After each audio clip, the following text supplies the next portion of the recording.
নমস্কাৰ, কোনো ধৰণৰ দুৰ্ঘটনা হৈছে কোনো মৃত্যু ভাবি চিন্তা কৰাতে এটা দমনি ৰাভাই আমাৰ মাজৰ পৰা প্ৰিয় দিনত গুচি দিয়াৰ নগাঁও আয়তীৰ বিষয় আছিল দমনি ৰাভাই আমাৰ মাজৰ পৰা প্ৰিয় দিনত গুচি দিয়াৰ দমনি ৰাভাৰ কাৰণে বন্ধু কৰক আমাৰ চেনেলটো প্ৰথমবাৰলৈ আছে লাইক কৰক, ছাবস্ক্ৰাইব কৰক, কমেণ্টত জনাব।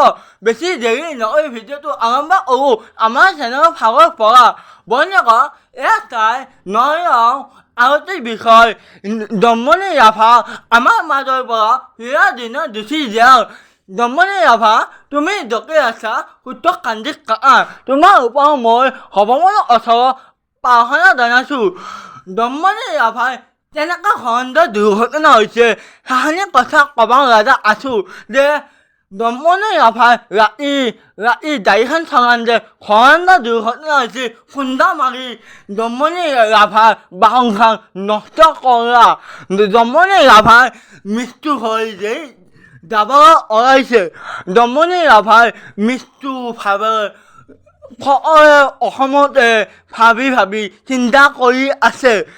দমনি ৰাভাই তুমি য'তে আছা শুদ্ধ কান্দি কাকা তোমাৰ ওপৰত মই ভগৱানৰ ওচৰত প্ৰাৰ্থনা জনাইছোঁ।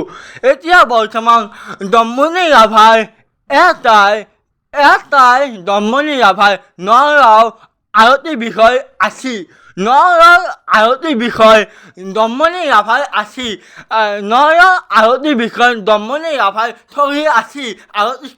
আয়তী থানাখন চলি আছিল দমনি ৰাভাই। দমনি ৰাভাই তুমি য'তে আছা শুদ্ধ কান্দি কাকা তোমাৰ ওপৰত মই ভগৱানৰ ওচৰত প্ৰাৰ্থনা জনাইছোঁ। ধন্যবাদ। জয় অসম দেদী।